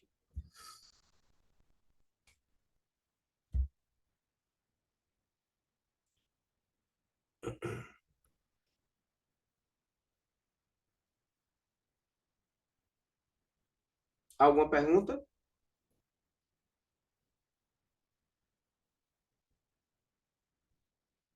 Algo a perguntar? Tá de boa? Bom, agora, pessoal, agora a força mais importante que a gente vai estudar hoje aqui, que é a força de atrito. É o estudo mais importante que a gente vai fazer aqui. Por quê? Porque dentre os tipos de força, a que mais caiu foi a força de atrito. E bem de boas questões, questões que não dá para você errar. Então imagine que um bloco aí ele esteja em repouso. Está em repouso. E assim, tem alguém tentando tirar esse bloco do lugar? Ninguém está tentando tirar esse bloco do lugar, ninguém está tentando mover esse bloco. Então, se ninguém está tentando tirar o bloco do lugar, ninguém está tentando mover o bloco. Tem atrito? Tem atrito. Mas não tem força de atrito ainda. Porque a força de atrito, para ela se manifestar, ela vai precisar que o bloco seja solicitado no sentido de tentarmos mover, deslizar esse bloco ao longo da superfície. Então, eu vou precisar de uma força solicitante para que a força de atrito ela apareça. Então, observe, o bloco está em repouso. Apliquei uma força solicitante. Surgiu uma força de atrito que vai estar se opondo a essa força solicitante. Por que, Thalisson? Porque essa força solicitante está fazendo com que, está tentando fazer com que o bloco deslize. E o atrito, a força de atrito, sempre vai se opor ao deslizamento ou à tendência de deslizamento. Sempre a força de atrito vai se opor ao deslizamento entre as superfícies ou à tendência de deslizamento ou derrapagem dá no mesmo. Então, apliquei a força solicitante e ela gerou uma força de atrito igual. Vou aumentar essa força solicitante, ó. A força de atrito está aumentando na mesma proporção. Vou aumentar mais essa força solicitante. A força de atrito continua aumentando na mesma proporção. Tá? Agora, o que é que vai acontecer aqui? O que é que vai acontecer aqui, ó? Esse atrito que eu fui aumentando, aumentando, conforme a força solicitante, e que vai estar na mesma proporção da força solicitante, esse atrito eu vou chamar de estático, somente. É a força de atrito estático, tá? Mas eu cheguei aqui numa situação, ó, em que o bloco está na iminência de se destacar do repouso. Ele vai começar a derrapar esse bloquinho. Esse bloquinho vai começar a deslizar. Quando isso acontece, meus caros, a gente chega no FAT de destaque. Esse FAT de destaque, ou FAT estático máximo, tá? Que vai ser a mesma coisa, gente, ó. FAT de destaque, ou FAT estático máximo. Aqui é FAT estático máximo. É a mesma coisa, tá? Significa dizer que o deslizamento é iminente. Qualquer 10 centavos a mais que você colocar aí, meus amigos, qualquer 10 centavos a mais que você colocar de força, vai derrapar. Então, atingir o estado de força de atrito estático máximo, ele está na iminência de destacar. Se eu aumento a força solicitante, é o que vai acontecer, ó. Ó. Aumentei qualquer coisinha, a força solicitante. Ele entrou em atrito dinâmico, ele começou a derrapar. Tá? E a força de atrito estático máximo, ela, ou força de atrito de destaque, ela é sempre maior ou igual à força de atrito dinâmico, tá, gente? Sempre. Sempre, sempre, sempre, sempre, sempre. Bom, tem um porém aqui, tá, pessoal? Tem um porém. Veja que quando eu atinjo o atrito dinâmico, independente da força solicitante, o atrito dinâmico não varia. Ele é uma constante. Então, o FAT estático é constante? Não. Ó, a gente vai ter aqui o seguinte, vamos poder anotar aqui o seguinte. FAT estático, mas FAT estático não é constante. O FAT estático máximo é constante. Como é que calcula esse FAT? Coeficiente de atrito estático vezes a força normal. E o FAT cinético ou dinâmico, ele é constante também. E quanto é que ele vale? Coeficiente de atrito dinâmico vezes a mesma força normal. É assim que a gente calcula esse FAT. Bom,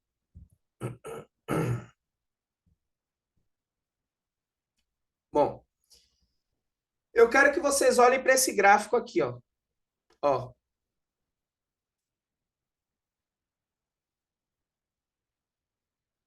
Pessoal, esse gráfico aqui, ó, a gente pode usar ele para interpretar o gráfico de um carro com freio ABS, tá? O que é que acontece com o freio ABS? O freio ABS, ele nunca deixa essa transição aqui rolar, ó. Ou seja, do FAT estático para o FAT dinâmico, o freio ABS não vai deixar isso. Em outras palavras, o freio ABS nunca vai deixar as rodas de um carro travarem para o carro ir derrapando. Então, o que é que ele faz? Sempre que o sistema do carro vê que o FAT estático máximo está sendo atingido e que está na iminência de derrapar, ele retorna para o nível anterior. Aí ele desce para o nível anterior, sobe, chegou perto do FAT estático máximo, ó, o que é que ele faz? Retorna para o nível anterior, sobe, ó, chegou próximo do FAT estático máximo de novo, desce para o nível anterior e sobe. Para nunca permitir que você esteja pisando no freio e você entre no FAT cinético. Por que você não quer que isso aconteça? Porque você vai perder o controle do carro. Se você pisar no freio e o carro começar a derrapar, você não tem mais controle sobre a frenagem. Por quê? Porque o FAT cinético ele é constante. Ele não está variando com a força solicitante. Então, a sua pesada no pedal, a sua pisada no pedal, está sendo inútil se você estiver derrapando. É por isso que o freio ABS ele é o freio mais seguro, porque ele vai evitar que isso aconteça com você. Antes de você atingir o estático máximo, ele vai afrouxar o sistema de freio para um nível inferior, de modo que, mesmo que você continue pisando no freio, ou seja, aumentando a força solicitante, você jamais vai atingir o FAT de destaque ou FAT estático máximo. Diga, Vitória, o que é que você pergunta? Professor, será que o senhor pode repetir essa parte do gráfico? Porque eu não consegui entender muito bem. Quando atinge o estático e vai para o dinâmico. Quando atinge o estático, o que eu falei do freio ABS, essa parte? Não, foi antes do senhor falar. A parte do freio ABS até que eu consegui entender mais ou menos. Bom, ó, o que eu falei aqui foi o seguinte. Veja que o FAT estático, ele cresce linearmente aqui, o verdinho é FAT estático. Ele está crescendo linearmente com a força solicitante. A força solicitante é a força que tenta tirar o corpo do repouso e tenta deslizar esse corpo, né? Está tentando derrapar o corpo na superfície. Então, ela está crescendo aqui bonitinha com a força solicitante. Quando atinge o FAT estático máximo, ou seja, eu não consigo mais passar desse nível, eu posso estar aumentando aqui, ó, Vitória, a minha força solicitante. Eu estou aumentando ela. Mas se eu atingir o FAT estático máximo, eu botei agora o bloco para derrapar. Se eu botei o bloco para derrapar, o bloco está derrapando, o corpo está derrapando, significa dizer que eu estou no nível de atrito menor do que esse FAT estático máximo aqui, ó. Aqui é o máximo. Aqui é o máximo. Então, eu voltei para um nível. Eu voltei para um nível menor. Eu voltei para o nível anterior. Tá? Que é o FAT dinâmico. Agora veja, ó, eu estou aumentando minha força solicitante aqui, ó. Está acontecendo alguma coisa? Não está acontecendo nada. Por quê? Porque esse valor aqui é um valor constante. Esse máximo aqui também é um valor constante. Então, a força de atrito estática ela vai aumentando, aumentando, aumentando, aumentando, até atingir o máximo. Atingir o máximo, que é um valor constante. Se você aumenta a força solicitante, ela vai transitar do atrito estático máximo para o atrito dinâmico, que é um valor menor do que esse atrito estático máximo. Em geral, menor ou igual a esse atrito estático máximo, tá? E aí a gente vai ter o quê? E aí a gente vai ter deslizamento. Tá derrapando, tá fazendo isso aqui, ó. Ó, Vitória, ó. Tá fazendo isso aqui, ó. Veja, Vitória, você vai fazer o teste, Vitória. Quando você já arrastou algum móvel na sua casa, Vitória? Já. O que é mais difícil? Tirar ele do repouso ou manter ele em movimento? Tirar. Tirar do repouso, né? Por quê? Porque para tirar do repouso, Vitória, você tem que atingir lá o pico de atrito estático. Você tem que atingir o atrito estático máximo. E para manter em movimento, o atrito que você precisa atingir é o dinâmico, é o cinético. Por isso que é mais difícil você tirar o móvel do repouso do que manter ele deslizando. Porque o atrito estático máximo, ele vai ser maior do que o atrito dinâmico. No Ok, Vitória? caso, no caso dos carros que não tem o freio ABS, então, Você ia pisar no freio, ia chegar um momento que o atrito estático ia ser rompido, a roda ia travar. A roda travou, o que é que acontece com o carro? Ele derrapa, né? É aquela rabiada. Faz aquela zoadinha. Travou o freio, travou o pneu, um abraço. consegui entender. E aí, o que é que vai acontecer, Vitória? Você vai pisar no freio, só que o carro não vai responder. Por quê? Porque o freio só responde ao atrito estático. Ele não responde ao atrito dinâmico. Aí o freio ABS faz o quê? O freio ABS não permite que o atrito estático seja violado. E o que é que eu preciso fazer para que o atrito estático não seja violado? Eu não posso deixar que o atrito estático máximo seja superado.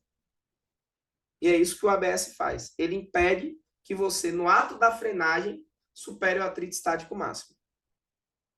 Entendeu, Vitória? Entendi, professor. Obrigada. Nada.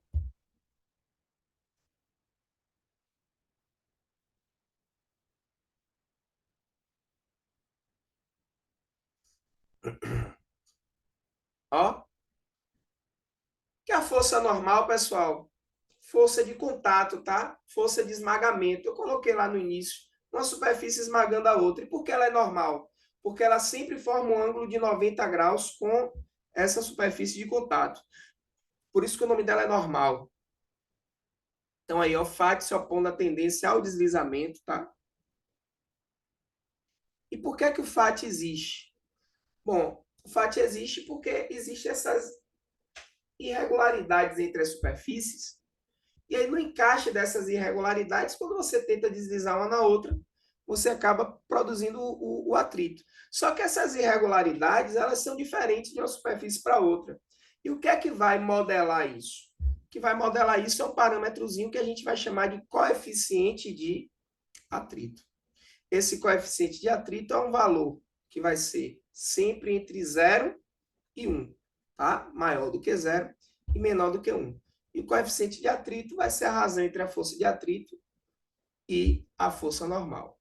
Tá? É um valor constante, varia de superfície para superfície.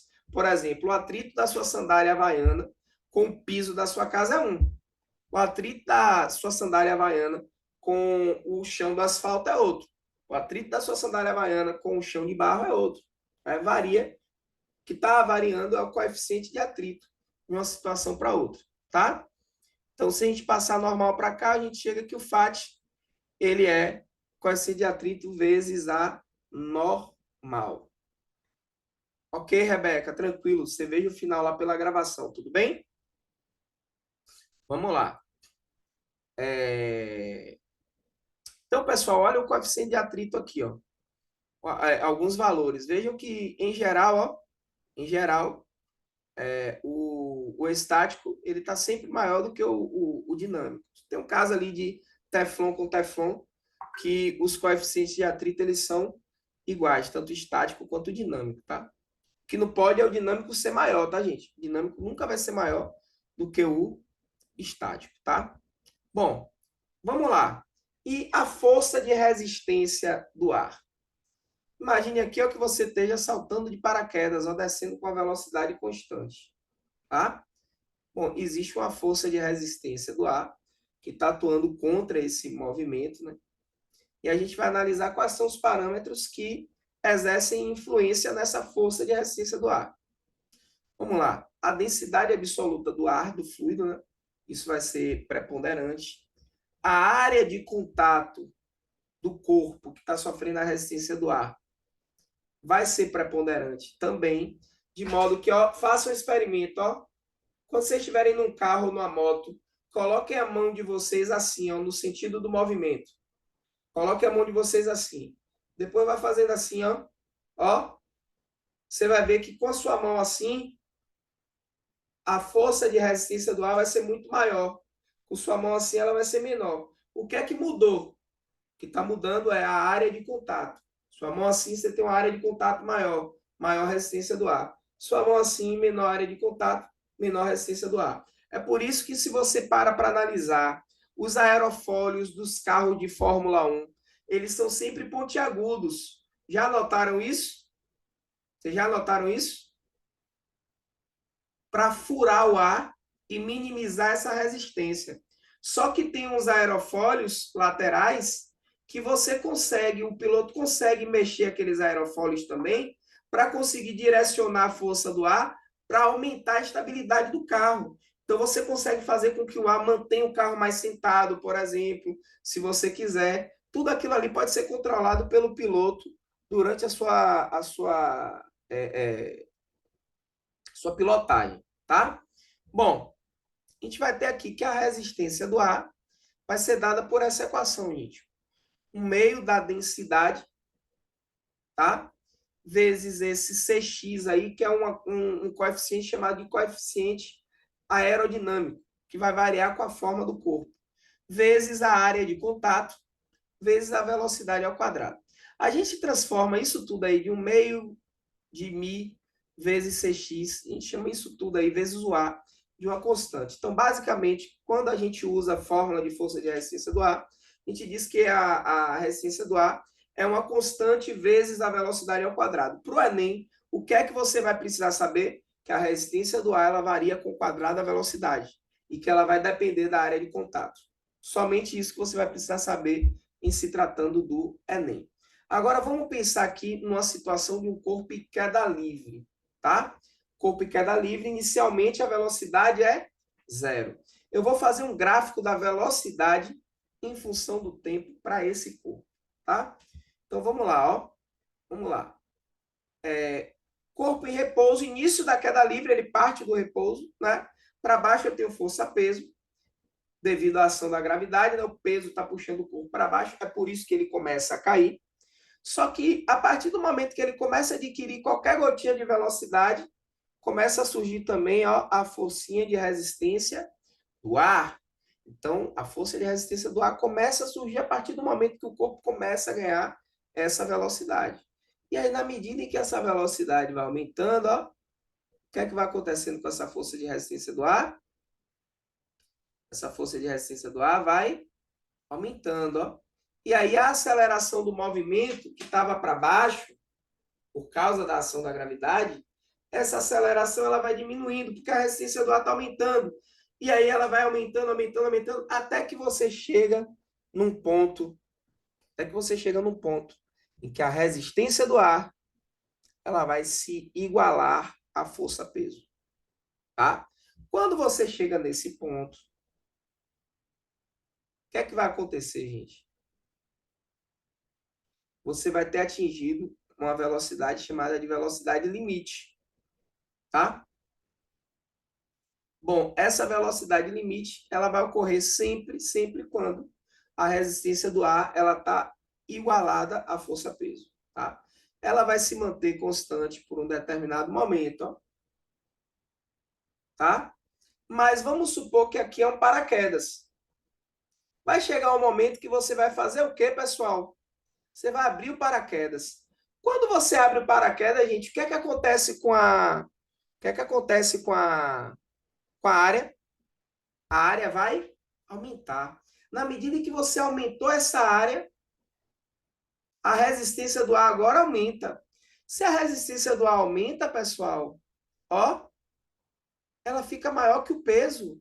Opa, mas se ela fica maior que o peso, se ela ficou maior que o peso, ó, então significa dizer que a força resultante agora está para cima. Ou seja, eu vou ter aceleração agora para cima. Ó. Então, como eu tenho uma aceleração para cima agora, eu vou ter um retardo no meu movimento, porque a velocidade está para baixo, a aceleração está para cima. Vai rolar frenagem, pessoal. Vai frear, ó. Ó, e é uma frenagem bem brusca, porque o aumento na resistência do ar é um aumento bem brusco. E aí vai frear, só que se vai frear, ó que coisa, ó que paradoxo. Se vai frear, a velocidade vai diminuir. Se a velocidade vai diminuir, a resistência do ar, ó, ela volta a diminuir. E ela volta a se igualar ao peso. Aí a gente chega na velocidade limite 2, que é justamente a velocidade que a gente vai ter quando a gente atinge o solo. Então a gente tem essas duas etapas aí. A gente tem essas duas etapas desse movimento, tá? Temos as duas etapas desse movimento. Se eu pegar um gráfico de velocidade em função do tempo, ó, se eu pegar a área desse gráfico, ó, fisicamente ele significa o quê? Distância, né? Só que distância, um gráfico de velocidade em função do tempo, nesse caso aí, vai estar representando a altura do salto. Então, o significado físico da área desse gráfico é a altura do salto. O Enem poderia perguntar isso. Qual o significado físico da área desse gráfico de velocidade em função do tempo, representando um salto de paraquedas? Quer coisa mais contextualizada do que essa? Eu analisei aqui com vocês um salto de paraquedas numa perspectiva da física. Isso é um trabalho de contextualização. Aí você abre lá sua prova do Enem e tem uma questão de salto de paraquedas. Se você entendeu essa contextualização que eu fiz aqui, você vai sorrir. Tá bom?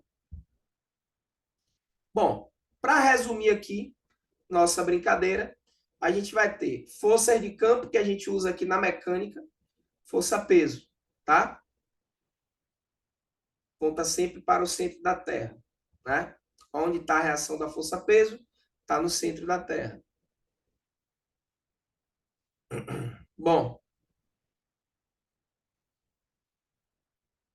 força de contato, a gente vai ter a normal, né, que é a força de esmagamento. A gente vai ter uma força que vai agir devido ao apoio, né? Um corpo apoiado no outro. Então, essa é a força normal, sempre perpendicular à superfície de contato. Bom, a gente vai ter a força de tração num fio ou num cabo, tá? Que também é uma força de contato. Além da força de tração, a gente vai ter também a força elástica e a força de atrito, né? Então vamos lá, vamos fazer esse panorama aqui. Se a força for peso, a equação é massa vezes gravidade. A reação está no centro de massa da Terra. Uma observaçãozinha: a gravidade no Equador ela é muito menor do que a gravidade no polo, em virtude da ação do movimento de rotação da Terra. Isso é uma coisa que eu vou retomar mais lá na frente. Mas é por isso que os foguetes eles são lançados nas regiões mais próximas do Equador possível. Por exemplo, nos Estados Unidos, as bases de lançamento estão todas na Flórida, no Cabo Canaveral, que é a coordenada mais ao sul dos Estados Unidos, ou seja, é a longitude mais próxima, a latitude mais próxima da linha do Equador, tá? Longitude em relação ao meridiano, né? A normal não tem equação, cada caso é um caso, para você determinar a normal. Ela depende de como as outras forças estão atuando. e a reação está na outra superfície que foi esmagada. Uma observação é sempre perpendicular à superfície de contato. A força de tração é a mesma coisa da normal, cada caso é um caso, não tem uma fórmula para você calcular a tração. E a reação está no corpo que traciona o fio. Tem o mesmo valor nas pontas do fio ideal. A gente viu isso. Força elástica, K vezes X, a reação está na mola deformada e o sentido é sempre oposto à deformação. Força de atrito, Φ igual a coeficiente de atrito vezes a normal, se a gente estiver falando de atrito cinético ou atrito estático máximo. Se for só força de atrito estático, cada caso vai ser um caso. A reação está na outra superfície atritada, coeficiente de atrito estático é sempre maior, no máximo igual ao coeficiente de atrito cinético. Resistência do ar, K vezes V ao quadrado, a reação está no ar e a velocidade limite ocorre sempre quando a resistência do ar for igual à força-peso. E a força de empuxo que a gente viu na aula passada, que vai ser a densidade vezes o volume deslocado vezes a gravidade. A reação está no fluido ou gás que o exerce. E se você tiver um corpo que está flutuando, o empuxo está se anulando com o peso do corpo, tá? Então, esse é o panorama aí de todos os tipos de força. O que é que a gente vai fazer na nossa próxima aula? A gente vai resolver questões disso aí, tá? Vamos só fazer questões. Eu fiz algumas de lei de Newton, mas a gente vai fazer mais questões, tá? Tanto é que eu vou mandar uma lista que vai estar com um pouco mais de 15 questões. Beleza, pessoal? Tranquilo, gente? Pessoal, muito bom estar de volta, tá? Muito obrigado pela consideração de vocês, pelo carinho, pelo respeito. Vou interromper a gravação aqui